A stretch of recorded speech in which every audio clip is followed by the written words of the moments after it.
Okay, hello. I hope everybody's having or has had an awesome weekend. This is 50 pips, 14th of July, 2013. We're not making any trade calls or recommendations. This is just me performing some live technical analysis in a learning context for educational purposes only. So let's get cracking, let's get rocking, and let's see what we got for the week ahead. So I'm going to try and keep this very simple and try and go through a bit more a couple of pairs more than we usually do. So this is going to be quick. Again, everybody's responsible for their own trades. Trading involves a lot of risk, and you want to make sure you understand all things involved, all the risks and leverage before you start trading. So what's going on here? Let's just go through these. So CAD, what's going on CAD? We discussed CAD last week, and we said that it was going into the week. We said we'd rather look for selling opportunities rather than buying opportunities at high.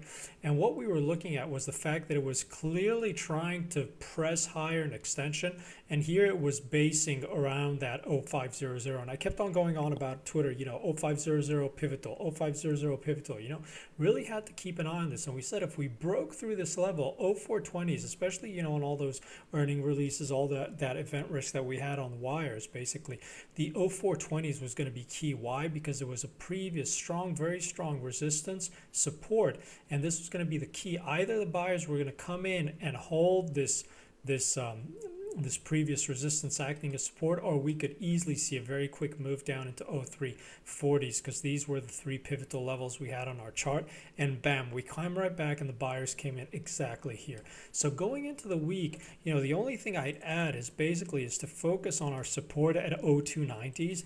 And the way I'm looking at this is that these are all pivotal levels. Now clearly the bears have taken a stab at this, and they're going to try and keep the pressure on. At the moment, it's still just a little retracement and a very big move up.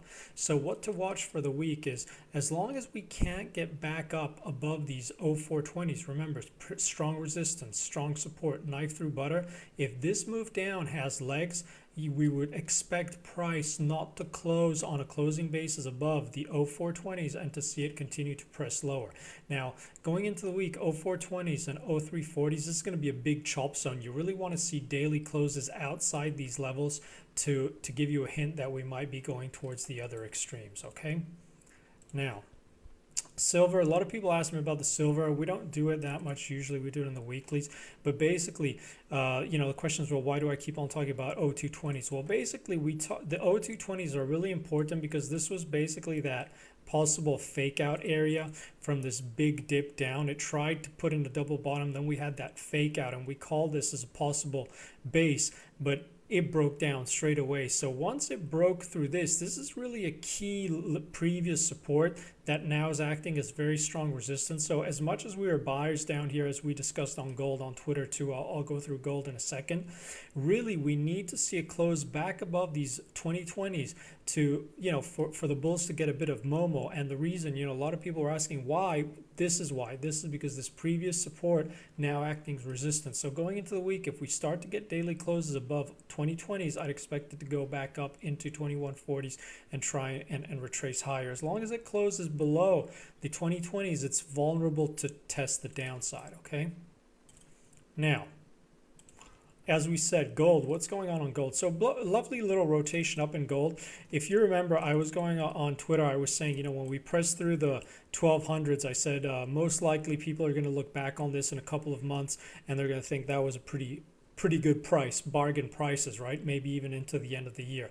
And we came back down. The range when we came back down was, our range was 1300, 1250, 1200, right? So once we started to base here, we said, well, basically, we're still in 1300, 1250, 1200, and as long as we can't come back into the 1200s and break below, these are going to be interesting buying opportunities for a move back into 1250, and if we break above, because this was our pivotal level, move back into 1300. So that's exactly what happened, and we're hovering here. Previous resistance acting as resistance again.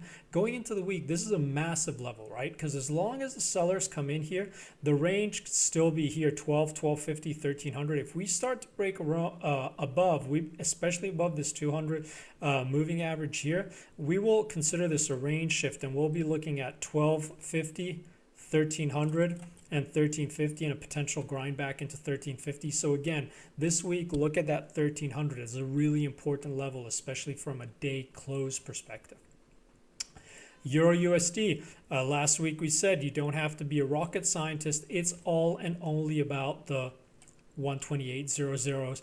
If we break below, watch failure to hold above or below here. The most important level to the downside, you know, again, don't need to be a rocket science. Just look left. You've got a little base here, and it's going to be very key to see if we break this, because if we break below, especially because it kept on trying to bounce here, it should be very easy for the shorts to take a stab, break these lows, and try and cause a lot more pain and more downside. But the fact that it came straight back above, it couldn't break this low. We said heads up, because 130s are going to be calling, and the range is 128, 130, 132. Bam, right back up into those 132s. As we were grinding higher, we said you got to keep an eye on that 200-day moving average, because it's still pivotal for momentum, and that's where the fight has been, right? So right now, still 28s bought, 32s sold. Mid-range, we're holding above mid-range. On top of it, we got this 200-day moving average. We're right at it. As long as we continue to close above here, right, and price holds a bit of a bid tone, I would not be surprised to see 3400s print. Okay, now this is going to be the key, not necessarily the 200-day moving average. I'll look at that for direction, but focus on the 130 as a bull bear line, close above or below. But as long as we keep on closing days above this 130, I think the risk is for a continuation higher to try and take a stab at those 132s once again, that we have some unresolved business there, and that's going to be a strong level. If we start to get a daily close below the 130, then 128s will come into play again. But that is those are the levels I'd be watching out. And keep in mind, from a weekly perspective, we've discussed this before, this big bottom could definitely be setting up a move right back up into 36s. So again, but this week it's all going to be about how we behave right here. At the moment, much to do about nothing. Low range getting bought, 128. High range, sold. We had that move higher that couldn't hold, sold again. So clearly it looks to me like we have some more unresolved business to the upside, and that's going to be key. But at the moment, the fight is at the mid-range at the 130. NQ. We discussed it in the Sunday update. We said you cannot ignore the fact that we're coming back up. We've got this moving average and the buyers are coming in. And as long as we use this moving average as support and we hold above the 2950s, 2980s, and these highs are going to be attracting, and do not be surprised to see the market catch most people off guard and grind back up, and that's exactly where we are. So this week I still think, you know, when this kind of trading, the odds are clearly to the downside, so I would definitely not want to be buying highs, but it's tricky. We've got an expiry week, so it's tricky. I wouldn't want to get stubbornly short, but clearly in this whole range here, 3080s to 3050s, I'd definitely be looking for opportunities to short rather than to buy. I don't mind being sidelined, but again, this is going to be the big chop range this week, okay? And while we're doing that, let's look at some other DAX.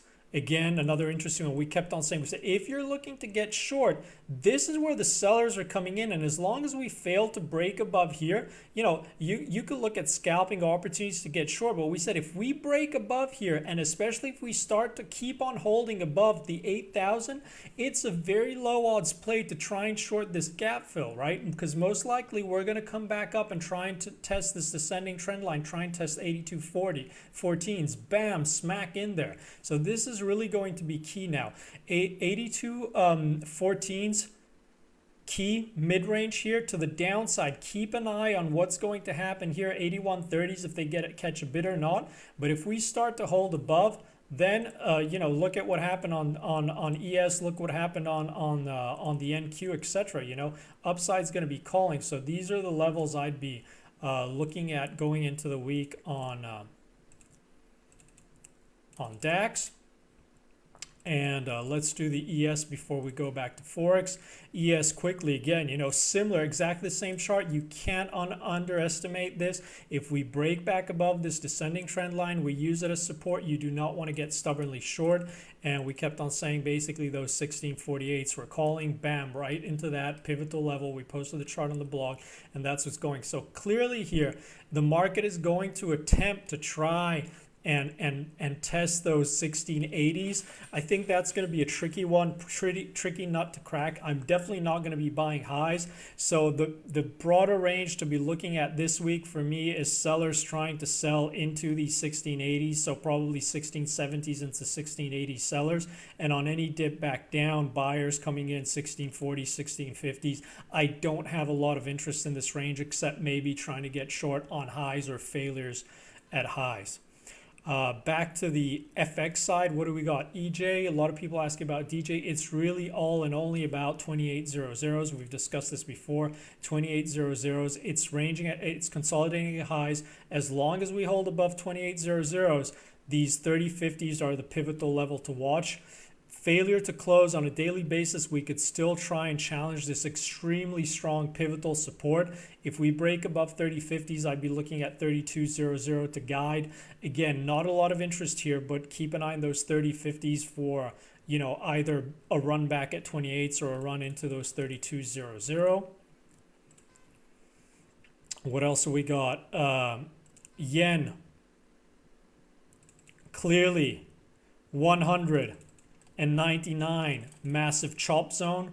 Much to do about nothing inside this area. Sellers trying to cap, hold it below the 100 level. Buyers trying to hold it above the 99. You see buyers coming in supporting. This is going to be where the fight is going to be played. I think the levels of interest are going to be to watch for reactions at the 100s or watch at the reactions at the 98s. I simply think this is a chop area around the 99s. I don't think there's a lot of edge playing around the 99s. I think those other levels are important.